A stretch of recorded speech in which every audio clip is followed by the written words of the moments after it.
घेता गुरुचे दर्शन मन विसरे विषयी ध्यान गुरुनामाचा प्रताप ब्रह्म होई आपोआप पडदा मायेचा तुटला आत्मल्ला प्रवेशला गुरुनामाचा प्रताप ब्रह्म होई आपोआप विठ्ठल विठ्ठल सेवेसाठी घेतलेला अभंग समर्थ सच्चिदानंद सद्गुरु मल्लप्पा महाराजांचा हा अभंग आहे।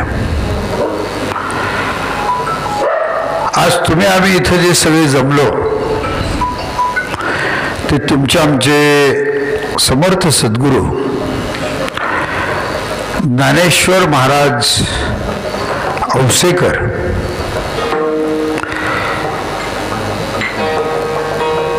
हे एका पावन परंपरेच्या गादीवर विराजमान झाल्यानंतर आपलं हा देह सोडून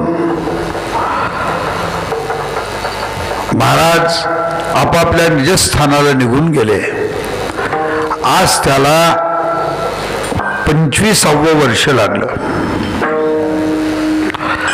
त्या महाराजांच्या पुण्यस्मरणाच्या निमित्ताने तुम्ही आम्ही सगळेजण एकत्रित आलो। हा महाराजांचा पुण्यस्मरणाचा उत्सव आपल्या घरात अश्विन शुद्ध पंचमी शके 1718 साली जो पांडुरंगाच्या मंदिरामध्ये जो प्रसाद प्राप्त झाला,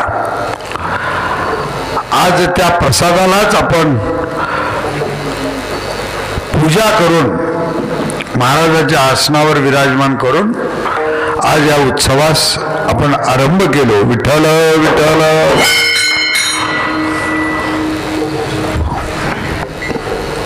समर्थ सद्गुरु ज्ञानेश्वर महाराजांचा जन्म हा माघ शुद्ध चतुर्थीचा जन्म। माघ शुद्ध चतुर्थी म्हणजे ज्याला गणेश जन्माची चतुर्थी म्हणतात। आणि त्यावेळेस आपली दिंडी औसा क्षेत्रातून पंढरपूरला जात असते आणि ज्या वेळेस पालखीचा मुक्काम उमरे गावांना असतो, उमरे गावांना, त्यावेळेस महाराजांचा जन्म झाला। ही झाली तिथी। दोन प्रकारे जन्म, दोन प्रकारे आपल्याकडे बघतात, एक तिथी आणि एक तारीख। तारीख खालीवर होऊ शकत असते पण तिथी कधी खालीवर होत नाही। तिथी माघ शुद्ध चतुर्थी, ज्याला आपण गणेश जन्म किंवा गणेश जयंती म्हणून आपण संबोधतो। गणेश जयंतीला महाराजांचा जन्म आणि म्हणून महाराजांचं नाव सुद्धा गणपती हा बुद्धीचा दाता म्हणून महाराजांचं नाव काय ठेवलं? ज्ञानेश्वर। ज्ञानाचं ऐश्वर ज्याच्याकडे आहे त्याचं नाव ज्ञानेश्वर। विठ्ठल विठ्ठल। अशा ज्ञानेश्वर महाराजांचा जन्म हा 20/1/1934 साली झाला। 20/1/1934 साली ज्ञानेश्वर महाराजांचा जन्म झाला। महाराजांचं आपण जर थोडंसं बालपण जर पाहिलं तर अतिशय खडतर असं ज्ञानेश्वर महाराजांचं बालपण गेलं।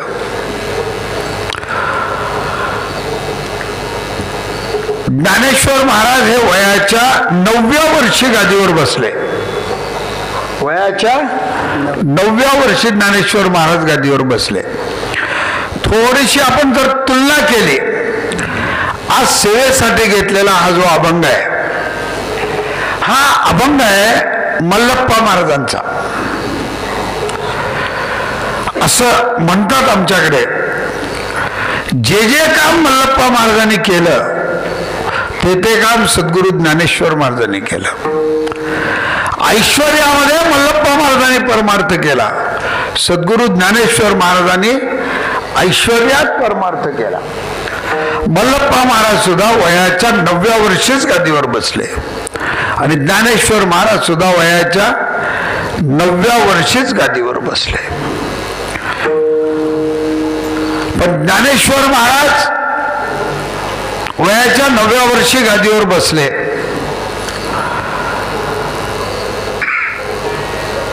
अतिशय देखणं असं रूप.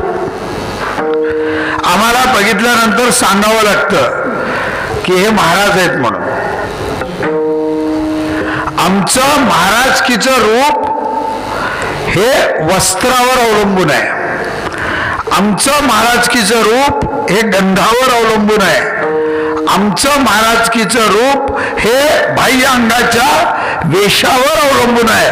पण माझ्या सद्गुरूचं रूप एवढं देखणं होतं, अधिक देखणे तरी निरंजन पहाणे, योगी राज विनवणे, मना आले ओ माये. ज्याला बघितल्याबरोबर लोक असं म्हणायचे की हे महात्मा कहा का आहे. मी आणि सद्गुरु ज्ञानेश्वर महाराज आम्ही मधुराईला गेलो. मधुराईला महाराजांनी कधीच आपल्या आयुष्यात मोठेपणा मिरवला नाही, मोठेपणाला बळी पडले नाहीत. मग आम्ही मधुराईला गेलो. खूप मोठी दर्शनाला लाईन होती. मग आम्ही वडिलाला आप्पा म्हणत होतो. मग ते गेले आणि लाईनीत थांबले. मग 2 माणसं ज्ञानेश्वर महाराजाबरोबर होते. एक दत्ता उंडाळे आणि मिरखलचे भीमराव माळी, 2 जण होते. मग मी आप्पाला म्हणलो तुम्ही लाईनीत कशाला थांबता, मी जाऊन थोडंसं पुढं काहीतरी व्यवस्था होती का बघा.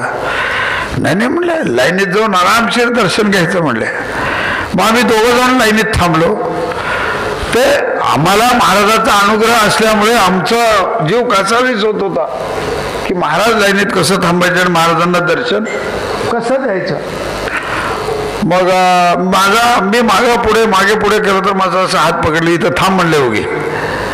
मग मी थांबलो. योगायोग बघा, देवळातला एक पुजारी आला मधुराईच्या. असं ज्ञानेश्वर महाराजाच्या चेहऱ्याकडे बघितला. मग मला म्हणला बाबू इधर आओ, ये महात्मा कौन है, ये महात्मा कौन है. मैं बोलो ये पंढरपुर के महात्मा है. अरे इनको लाइन में क्यों खड़ा किए, चलो. हाताला धरले आणि देवाच्या दर्शनाला घेऊन गेले. आणि नुसतं घेऊन गेले नाहीत, महाराजांना पूर्ण हार घालून गंध लावून सन्मान करून पाठवले. म्हणजे तुम्हाला हे का सांगतोय मी, महाराजांचे पाय असे होते, महाराजांचे पाय असे होते, कापसात तरी एखादा खडा लागेल पण महाराजाच्या पायाला एक सुद्धा सुरकती किंवा एक सुद्धा खडा नव्हता. इतक्या महाराजांचे मुलायम असे पाय होते. महाराजांच्या पायाचा वरचा भागही तसाच होता आणि महाराजांच्या पायाच्या खालचाही भाग अतिशय तसाच होता.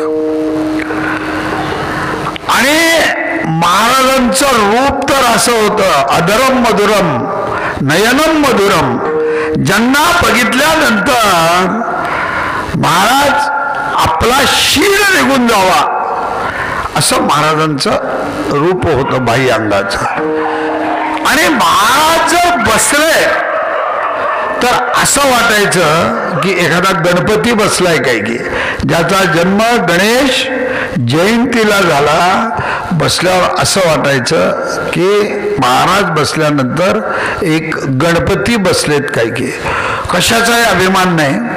आपण जर महाराजांना जर बघितलाल, महाराजांचे पटशिष्य कोण, वामन पाटील महाराजांचे पटशिष्य, आमचा तानाजी महाराजांचा पटशिष्य, हा गोविंद लवरे गरीबातला गरीब, हा गोविंद लवरे महाराजांचा पटशिष्य.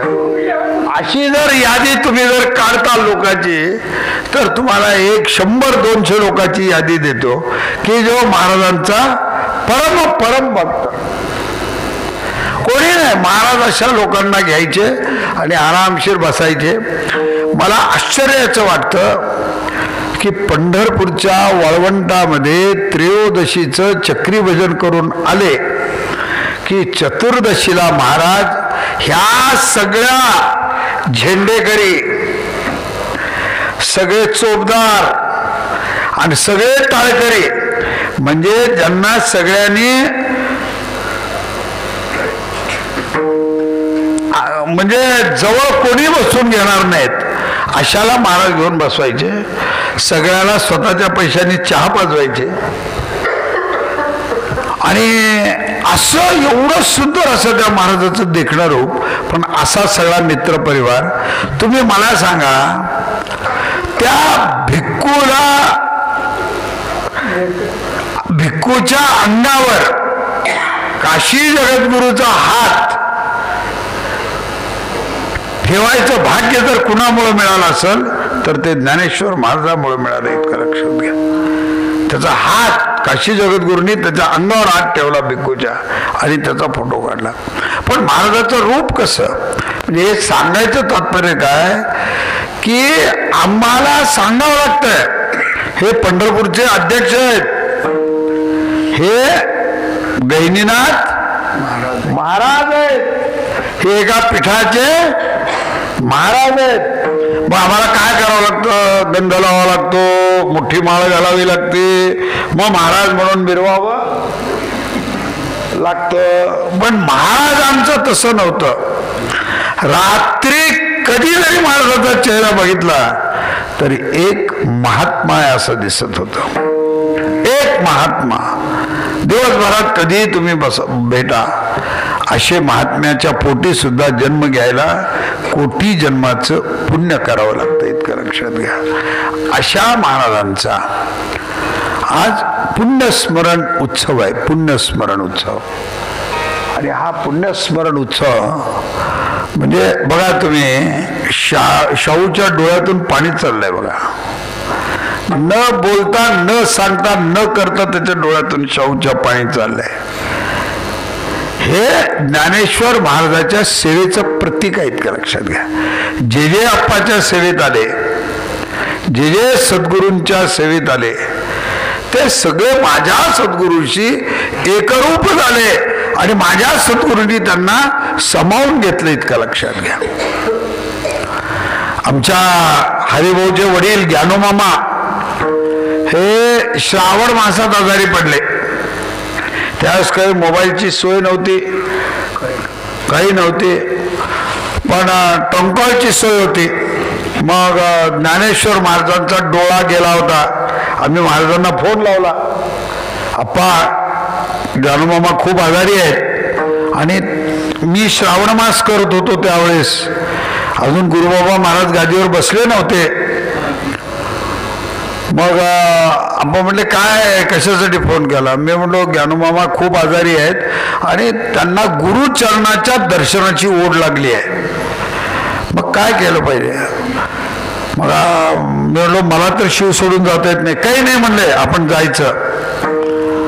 मग मी, आमचा बाबूशा आणि रोहितचे आजोबा नारायणराव हंचाटे, आम्ही तिघं इथून सकाळी 6 वाजता आम्ही निघालो. बरोबर आहे का नाही हरिभाऊ. आम्ही बरोबर रामेगावला गेलो. हरिभाऊला आपलं ज्ञानोमामाला दर्शन दिलं. श्रावण वद्य एकादशी, बरोबर आहे ना. श्रावण वद्य एकादशी, वार गुरुवार, पुष्य नक्षत्र. ज्ञानोमामा गेले तो दिवस पुष्य नक्षत्र आणि एकादशी असा दिवस. मग मी गेलो, शंकर गुरुजी होते. मग या सगळ्यांनी माझी पाद्यपूजा केली. मी लहान होतो खूप. पाद्यपूजा केले. माझ्या पायाचं तीर्थ त्यांच्या तोंडात घातले, महाराज आलेत म्हणून सांगितले आणि दर्शन घेतले. आणि मी दर्शन देऊन बाहेर आलो, मुख्य रस्त्याला लागतो का नाही कळालं की ज्ञानोबाने देह सोडला. जीव कशात अडकला होता? गुरुच्या चरणाच्या तीर्थामध्ये, दर्शनामध्ये जीव अडकलेला होता.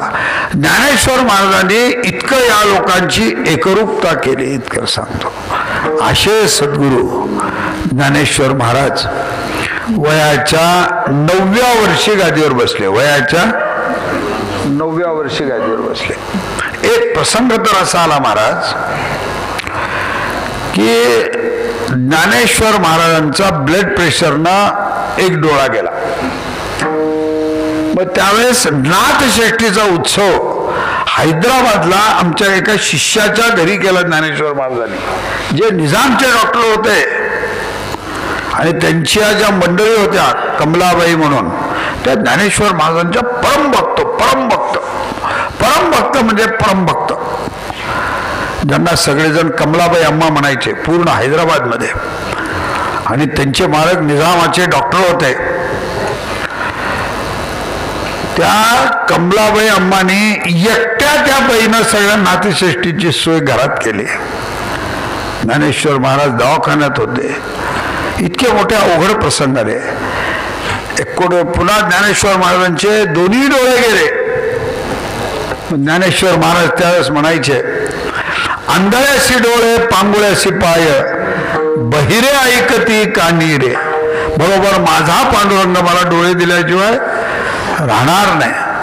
परत ज्ञानेश्वर महाराजांना दोन्ही डोळे आले, इतकं लक्षात घ्या. आणि ज्ञानेश्वर महाराजांनी संस्थांचं एक भव्य आणि दिव्य असं अलौकिक काम केलं. मल्लप्पा महाराजांनी काशीत उत्सव केला. ज्ञानेश्वर महाराजांनी काशीत उत्सव केला.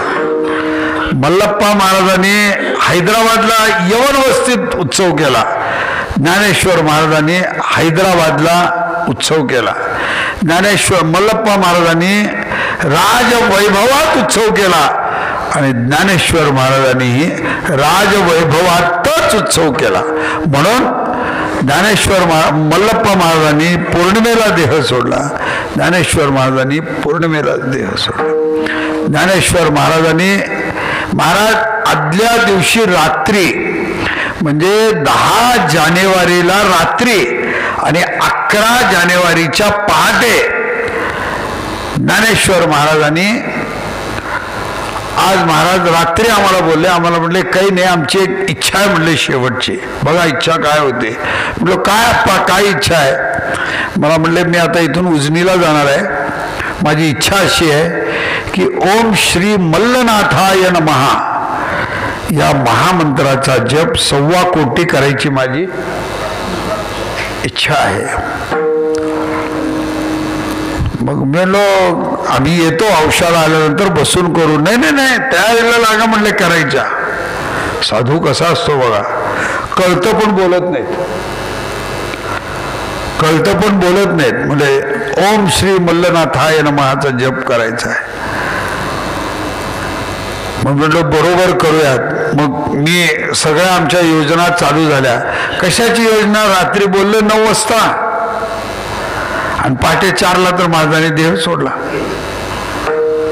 देह सोडला आणि देह सोडताना महिना कोणता?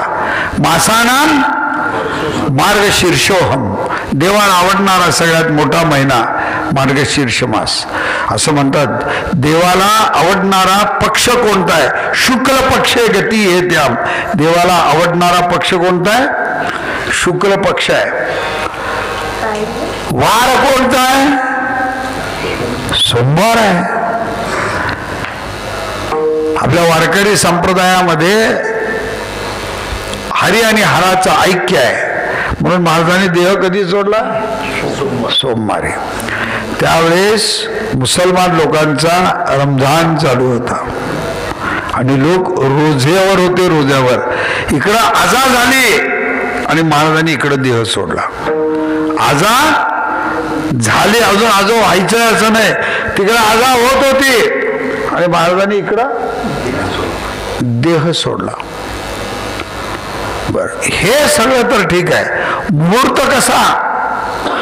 असं लोक म्हणतात 9 ते 12 जागतो तो भोगी असतो, 12 ते 3 जागतो तो रोगी असतो, आणि 3 ते 6 जो जागतो तो योगी असतो. महाराजांनी पहाटे 3:45ला हा पंचतत्वामध्ये देह विलीन केला. हे तर ठीक आहे, पण आता जिथं ज्ञानेश्वर महाराजांची समाधी आहे, आत्ता जिथं ज्ञानेश्वर महाराजांची समाधी आहे तिथं एक चिंचेचं झाड होतं, आणि त्या चिंचेच्या झाडाच्या खाली इथं आता जी नागनाथांची मूर्ती आहे ती नागनाथाची मूर्ती होती. मग ज्ञानेश्वर महाराज दुपारी आले, त्या कट्ट्याला सोडून खाली तिथं चिंचेच्या झाडाच्या तिथं पडले, बसले. आता जिथं समाधी आहे तिथंच बसले, आणि त्यांनी बंडू कलमे नावाचा मुलगा तिथं होता, त्याला बोलवून घेतलं आणि बंडू कलमेला सांगितलं, का बंडू, किती निवांत जागा आहे गोपाळपुरात, आलं तर उठवत नाही बघ म्हणे. हे किती वाजता म्हणले? दुपारी 3 वाजता महाराज बोलले. दुपारी 3 वाजता महाराज बोलले, बंडू जागा कशी आहे? निवांत आहे जागा. आणि बरोबर पहाटे 4 वाजता महाराजांनी हा देह विलीन केला. मग काही जणांचं मत आलं की देवळात समाधी ज्ञानेश्वर महाराजांना द्यायची, काही जणांचं मत आलं की कृष्णाच्या बाजूला समाधी द्यायची. मग आम्ही जाऊन ज्ञानेश्वर महाराजांच्या जवळ मी जाऊन त्यांच्या देहासमोर जाऊन उभा राहिलो, त्यांनाच विनंती केली की आपल्याला समाधी कुठं द्यावी. मग महाराजांनीच ही जागा दाखवली. ही जागा आम्ही निवडली नाही, ही जागा आम्ही निवडली नाही, ही जागा महाराजांनी दाखवली. जा तिथं समाधी तुम्हाला दे. पण सगळे लोक मला म्हणू लागले, रे इथं समाधी तुम्ही कशी काय देणार? महाराजाचा आदेश होता, आणि याला भव्य रूप गोपाळपूरला महाराजांनी प्राप्त करून दिलं. भगवान श्रीकृष्णाची तर अनादिकालापासून इथं मूर्ती होतीच होती, जी समर्थ सद्गुरू दास वीरनाथ महाराजांनी स्थापन केलेली होती. इथं त्याचं तर वैभव होतच होतं. पण आज गोपाळपूर हे सगळ्या नुसत्या महाराष्ट्रातच नव्हे तर सगळ्या औसेकर महाराजांच्या शिष्य परिवारात जर प्रसिद्ध कशानं झाला असेल तर महाराजांनी इथं समाधी घेतल्यामुळे झाला. हा चमत्कार. दुसरा चमत्कार तुम्हाला सांगतो. महाराजांचा देह ज्यावेळेस गेला तर आता देवळामध्ये जिथं ज्ञानेश्वर महाराजांचा एक फोटो आणि पादुका ठेवलेल्या आहेत, आता सध्या तिथं एक छोटीशी नागाचं पिल्लू निघालं. तिथं माहिती आहे जवळच्या सगळ्या लोकांना, तिथं एक छोटंसं नागाचं पिल्लू निघालं. लगेच एक 5 ते 10 मिनिटात ज्ञानेश्वर महाराज एक लाल खुर्चीवर बसत होते, त्या खुर्चीवर एक नागाचं पिल्लू निघालं. आणि आता जिथं समाधी घेतली आहे त्या तिथं सुद्धा एक नागनाथाचं पिल्लू तिथंच निघालं. एकाच वेळेस महाराज आमचे पोद्दार होते, आपले पुजारी पोद्दार पळत आले. महाराज देवळात साप आला, देवळात साप आला. इकडून दुसरे माणसं पळत आले, महाराज खुर्चीवर साप आला, खुर्चीवर साप आला. गोपाळपुरातून तिसरा निरोप आला की इथं साप आला, इथं साप आला, इथं साप आला. हे का सांगतोय? हे सामान्य जीवाची लक्षणं नाही आहेत, ही कुणाची लक्षणं आहेत? आम्ही वाया कुंठवासे.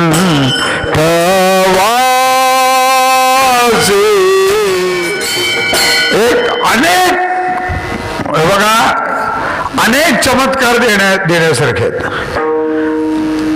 अमृत कुंडाला वयाच्या 9व्या वर्षी पहिला नाथषष्ठीचा उत्सव महाराजांनी केला.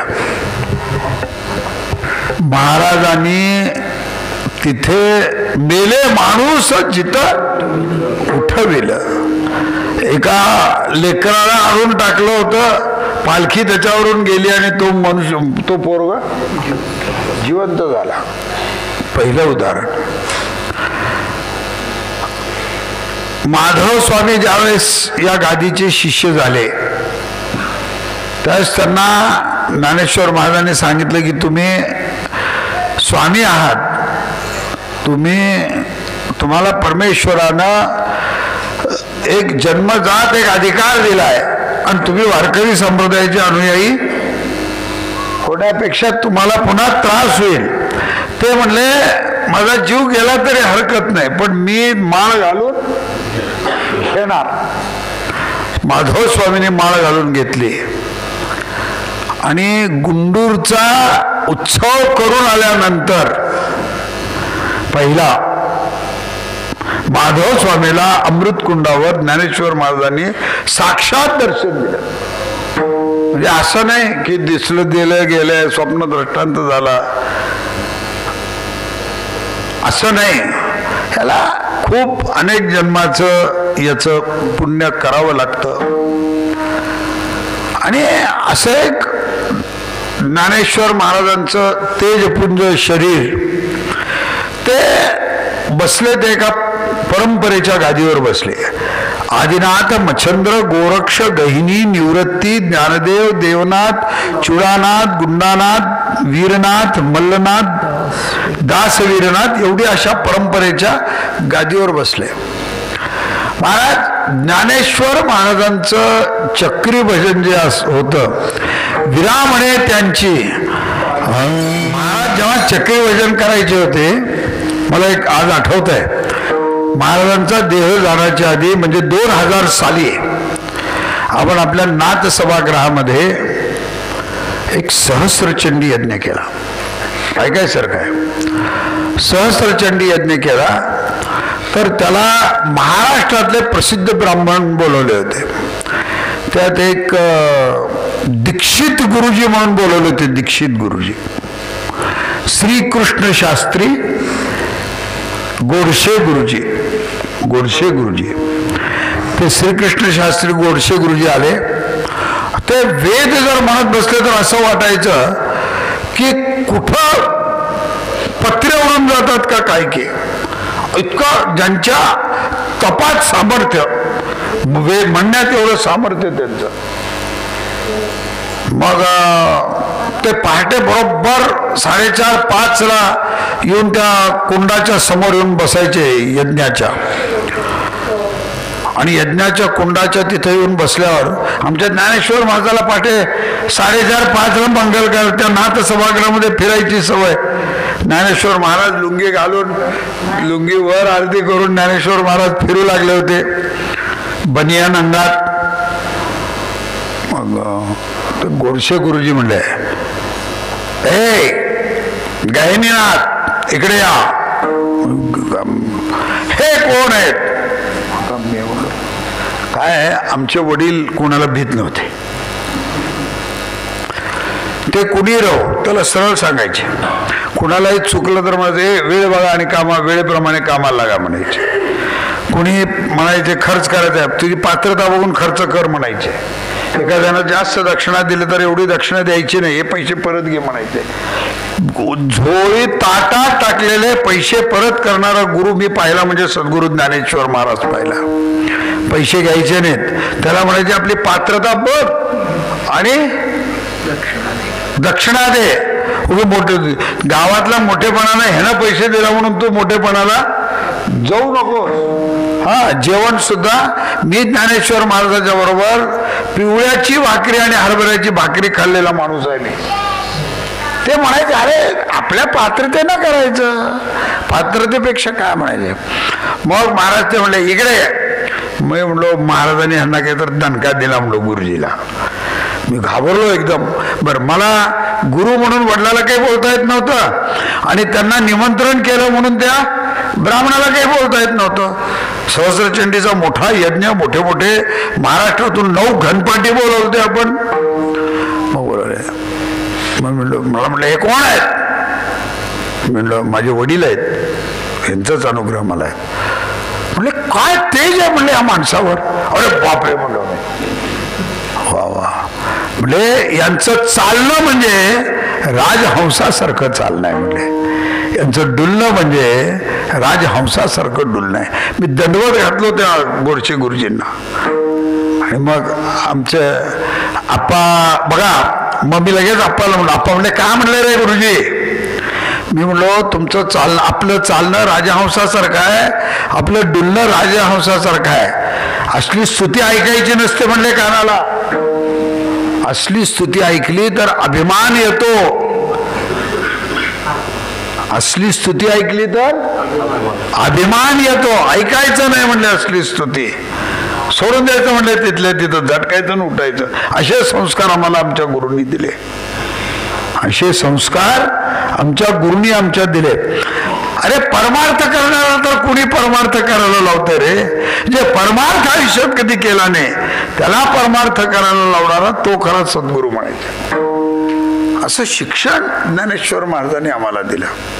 आणि म्हणून म्हणजे चक्री भजनामध्ये महाराज जेव्हा डुलायचे, अहो स्वतः किती नाचायचे, अगदी कणभर नाचायचे, पण बाकीच्यांना असं नाचवायचे. आमच्या कानपाटलाचे वडील शंकर पाटील होते, समोर नाचायचे. ज्ञानोमामा होते, काय ह्यांचे दत्तोबांना होते, नारायण अंचाटे होते. काय महाराज असं बाकीच्याला घाम घेऊन कपडे पुसायचे, पण महाराज मात्र निवांत राहायचे. त्यांना घाम सुद्धा कधी आलेला मी पाहिलेला नाही. असे नाचायचे, असे नाचायचे.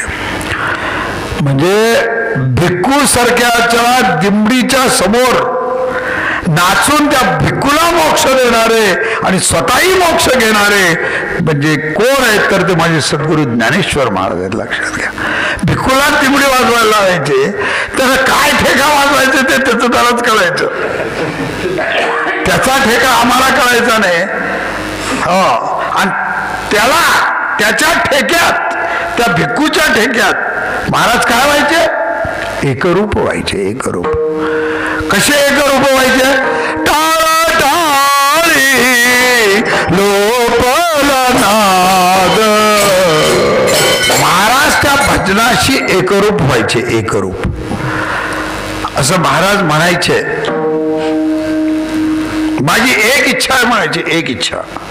म्हणलो का पा, हा जीव जाईपर्यंत याच्या या जीवाच्या हातून चक्री भजन हे झालं पाहिजे. काय इच्छा बघा, काय इच्छा. तुमची प्रॉपर्टी मागितली नाही, तुमचं घर मागितलं नाही. हा जीव जाईपर्यंत चक्री भजन नित्य घडलं पाहिजे, ही महाराजांची इच्छा.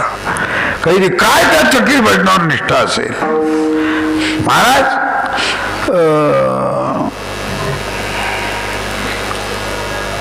महाराजांच्या सामर्थ्याचं काय वर्णन करावं तुम्हाला मी सांगू.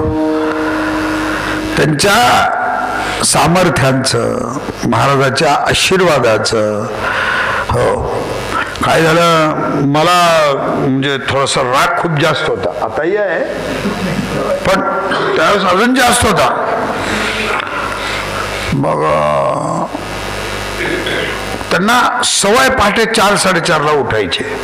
माझ्याही अंगातला एक गुण होता की मलाही पहाटे 4-4:30ला उठायची सवय.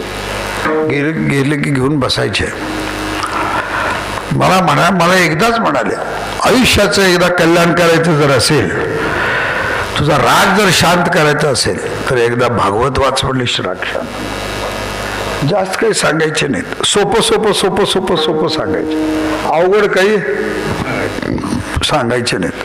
आणि मला एक गोष्ट सांगितली, आपल्याकडे जर कोणी याचक आला तर त्याला त्रास होईल अशी कोणती साधना उपासना सांगायची नाही.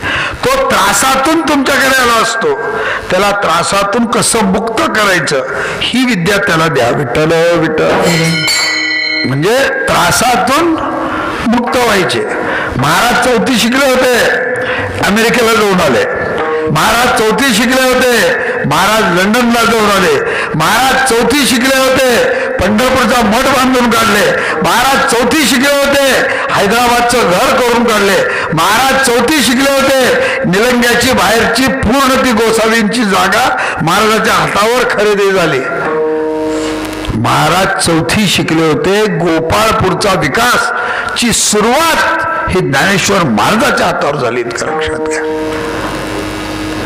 महाराजाच्या जवळ शिक्षणापेक्षा व्यवहार जास्त होता आणि व्यवहारापेक्षा नीती जास्त होती आणि नीतीपेक्षा कृपा करायचं सामर्थ्य जास्त होतं आणि कृपा करायच्या सामर्थ्यापेक्षा त्याला आपलेपणा देऊन त्याचा उद्धार करायची ताकद होती. लक्षात घ्या, ही ताकद सद्गुरू ज्ञानेश्वर महाराजांच्या जवळ होती.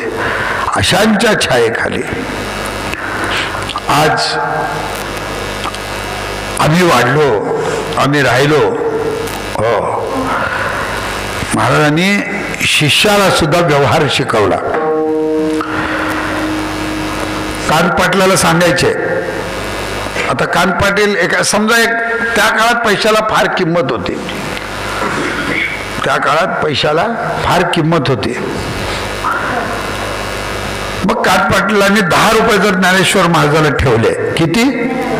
10 रुपये जर ज्ञानेश्वर महाराजाला ठेवले, त्याला बोलवायचे, इकडे इकडे म्हणायचे. ह्याच्यातले 3.25 गहिनीनाथ महाराजाला ठेवा, 3.25 गुरुबाबाला ठेवा आणि 3 रुपये मला ठेवा. म्हणजे सगळ्याला 10 ठेवा असं म्हणणार नाही.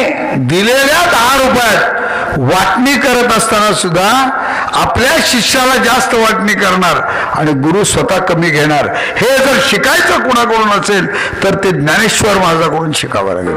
एखादी संस्था चालवून त्या संस्थेला जर उच्चारून जर द्यायचं असेल, हे कुणाकडून शिकवायचं जर असेल तर ते सद्गुरू ज्ञानेश्वर महाराजांकडून शिकावं लागेल. हो, आणि म्हणून ज्ञानेश्वर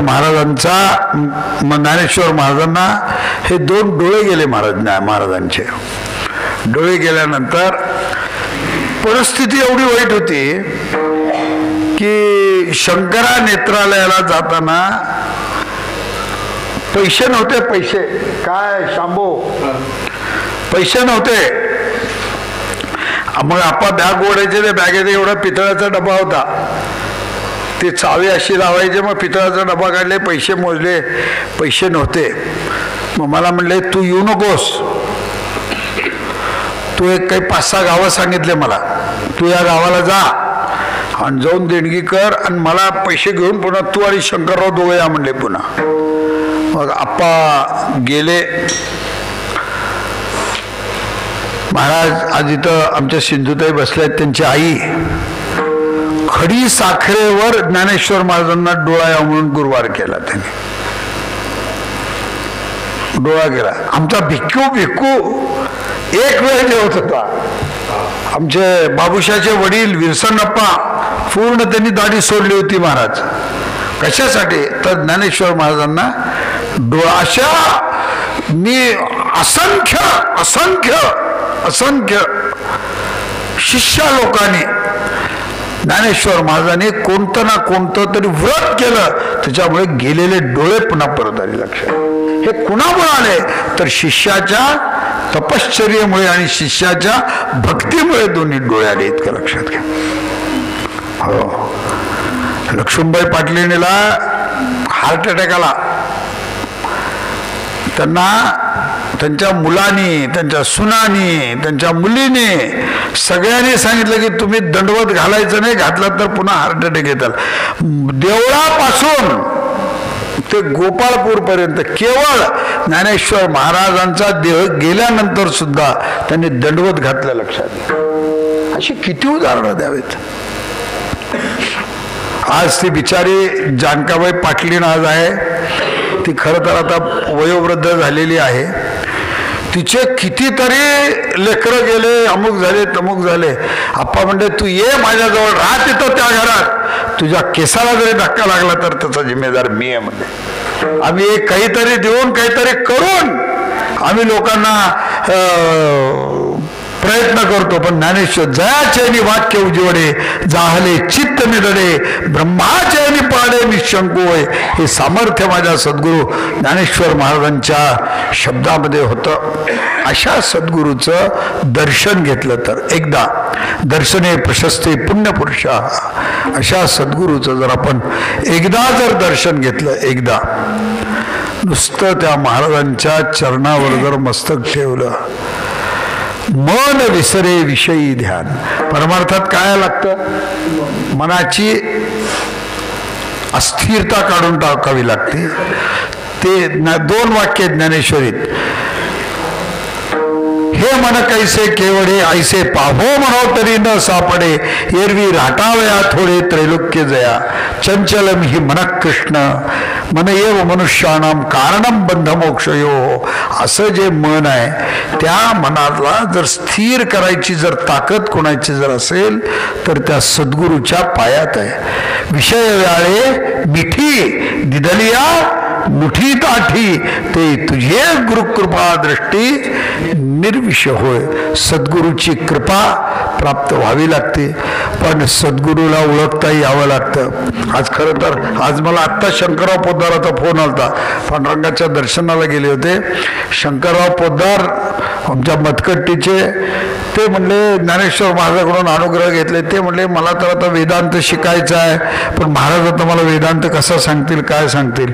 ज्ञानेश्वर महाराजांनी स्वप्नामध्ये त्यांना सगळा वेदांत सांगितला समोर बसवून. अरे शंकर ये तुझी इच्छा आहे ना वेदांत ऐकायची.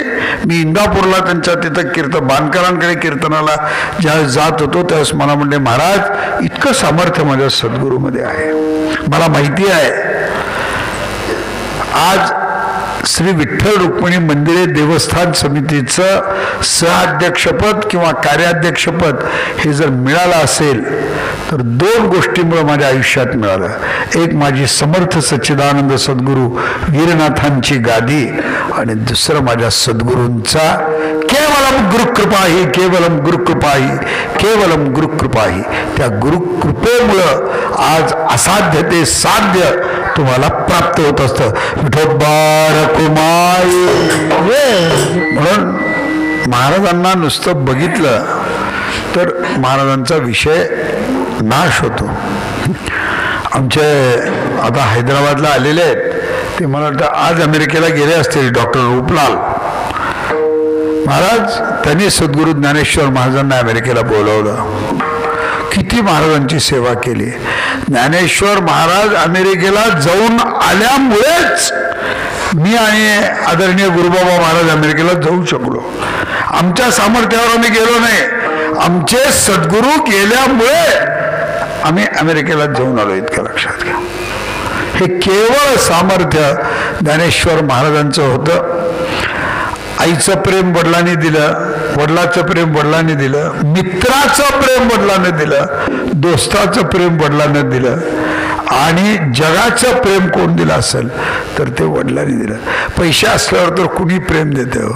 पैसे नसताना सुद्धा ज्ञानेश्वर महाराजांनी काय प्रेम दिलं. कारण डोळे गेल्यानंतर सुद्धा मला बसून जे ज्ञानेश्वर महाराजांनी नियोजन सांगितले, या गावाला जा, या गावाला जा, यांना भेट, यांना भेट, त्यांना भेट, असे किती लोकांचे तरी तुम्हाला आज मी नावं सांगू शकतो. आज सिंधुताईचे मालक आज बिचारे दिगंबरराव पाटील आज या जगतात नाही आहेत. कोरोनाच्या काळात त्यांचा देहावसान झालं. पण ज्यांनी देवाच्या समोर कधी पाया पडले नाहीत पण ज्ञानेश्वर महाराजावर त्या माणसानं स्वतःच्या जीवापेक्षा जास्त प्रेम केलं. स्वतःच्या जीवापेक्षा त्यांनी जास्त प्रेम. अशा अनेक उदाहरणं तुम्हाला देऊ शकतो. असे अनेक उदाहरणं. आज अशा माझ्या सद्गुरूंचं पुण्यस्मरण आज श्री क्षेत्र गोपाळपुरी येथे संपन्न होत आहे. उद्या महाराजांना जाऊन 24 वर्ष पूर्ण होतात आणि 25वं वर्ष लागतं. आरंभ होतो 25वं वर्ष. बघता बघता बघता दिवस जातात. आता मला 66 सुरू झाले आता आणि महाराज वयाच्या 67व्या वर्षी गेले. किती लहान वयात गेले महाराज. किती लहान वयात गेले सांगा. फक्त 67. आता आम्हाला जर नुसतं ऐकलं तरी आमची छाती फुटून जाते महाराज. इतकं महाराजांनी आम्हाला प्रेम दिलं. गोरखनाथ महाराज, गहिनीनाथ महाराज, बसवंतराय देशमुख म्हणजे माझ्या आजोळी दत्तक गेलेले आणि गुरुबाबा महाराज या 4 जणांच्या अंगात जेवढे गुण आहेत तेवढे सगळे गुण ते एकटे ज्ञानेश्वर महाराज. गोरख महाराजाला बांधकामाचा नाद आहे, गाडीचा नाद आहे. ज्ञानेश्वर महाराजांना बांधकामाची तेवढीच माहिती आणि गाडीची तेवढीच माहिती. आम्ही थोडंसं नियोजन वगैरे करतो, ती सगळी नियोजनाची माहिती ज्ञानेश्वर महाराजाला तेवढीच. आमच्या बसवंतराय देशमुखांना महाराज सगळं वक्तशीर अप टू डेट बिशोप सगळा, ते ज्ञानेश्वर महाराजाचं काम तसंच. मला सकाळी उठलं की म्हणायचे, आज तुमचा काय कार्यक्रम आहे, काय नियोजन आहे तुमचं. मी म्हणलो काय कार्यक्रम आहे, महाराजाचं काय राहणार कार्यक्रम. उठायचं बसायचं, आलेल्या शिष्याला भेटायचं, कीर्तन करायचं आणि जायचं. मला म्हणायचं तसं नाही, नियोजन करा, नियोजन सांगा, टाईम सांगा, कुठं जायचं ते. म्हणणार काय.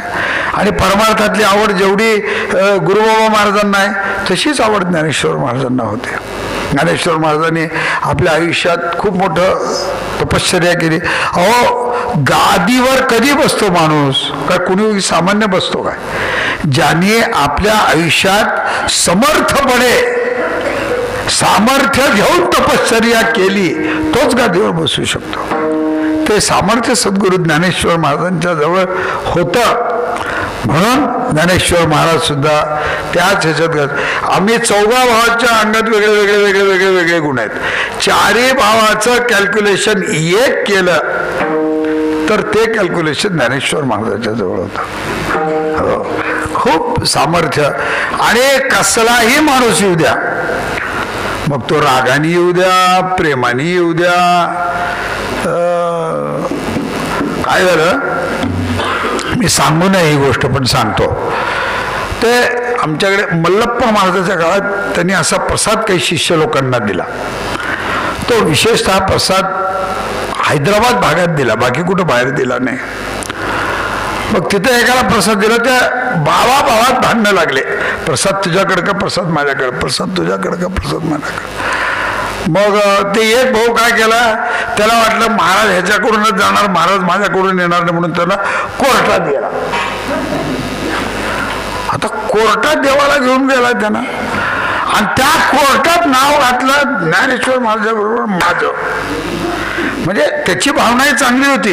त्याची भावना काय चांगली होती, ज्ञानेश्वर महाराजाला कोर्टात बोलवायचं नाही, पण गहिनीनाथ महाराजाला बोलवल्याशिवाय राहायचं नाही.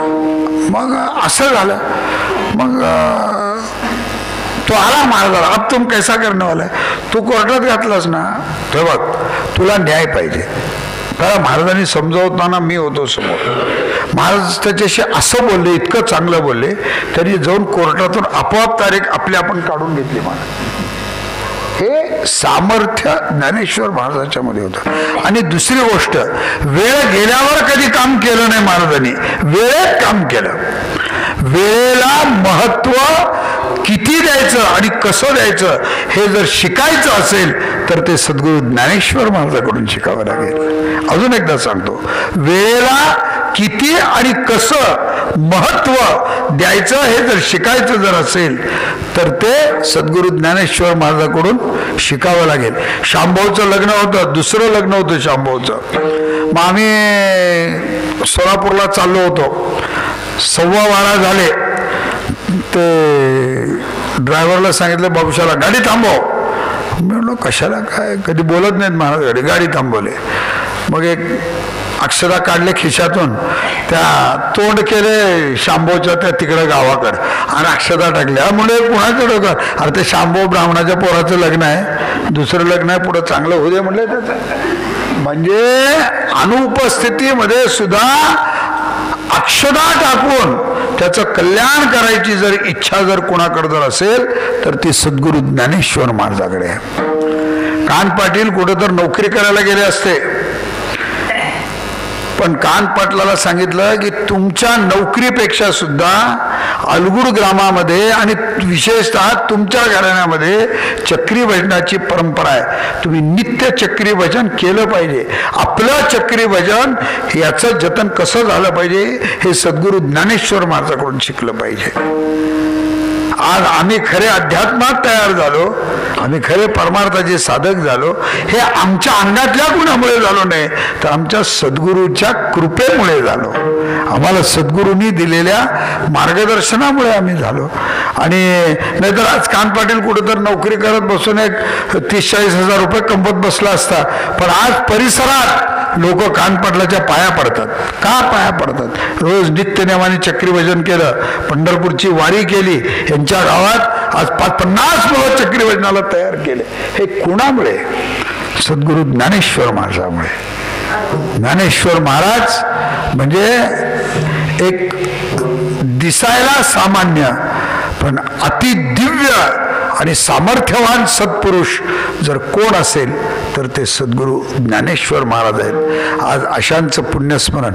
एक म्हणतात बघा, लेखुराचे हित वाहे माऊलीचे चित्त. पुढचं वाक्य फार महत्वाचे आहे.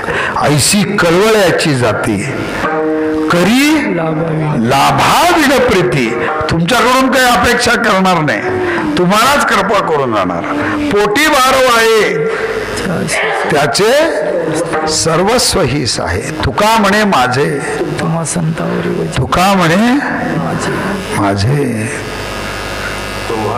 तुम्हा संतावरी ओझे. इतकं सद्गुरू ज्ञानेश्वर महाराजांनी प्रेम दिलं, इतकं प्रेम दिलं. जीवन जगण्याचा अर्थ जर कुणामुळे मला कळला असेल तर तो केवळ सद्गुरू ज्ञानेश्वर महाराजामुळे, केवळ सद्गुरू ज्ञानेश्वर महाराजामुळे. जीवन कसं जगावं, व्यवहार कसा करावा, जीवनात कसं राहावं आणि आपल्या जीवनाचा आपल्या आपण कसा उद्धार करून घ्यावा, हे जर केवळ कुणामुळे कळलं असेल तर ते ज्ञानेश्वर महाराजाच्या चरणी, त्यांच्यामुळे कळलं. त्यांच्या चरणी विनम्रतेनं नतमस्तक घेतो, साष्टांग प्रणिपात करतो महाराजांना. की मल्लप्पा महाराजाचा एक अधिकार आहे, अभंग आहे. नसता माझा अधिकार बळेची ठेवी याला कर. माझाही तसा अधिकार नाही. मग आमच्या अंगात काम, क्रोध, लोभ, शरविकार सगळे आमच्या अंगात आहेत. पण ज्ञानेश्वर महाराजांनी मस्तकावर हात ठेवला. त्रिगुण त्रिपुरी वेढीला जो जीवत्व दुर्गे आडिला, तो आत्मशंभूरे सोडविला तुझ्या कृपे. तुम्ही आम्हाला या भवाच्या सागरातून मुक्त केले. आमची पात्रता नसताना आज त्या पात्रतेत केवळ तुमच्या कृपा आशीर्वादानं आम्ही तिथं बसलो. अशा सद्गुरूच्या चरणाला साष्टांग प्रणिपात करतो. ज्ञानेश्वर माऊलीचं भजन घेतो, सेवा परिपूर्ण करतो. ज्ञानेश्वर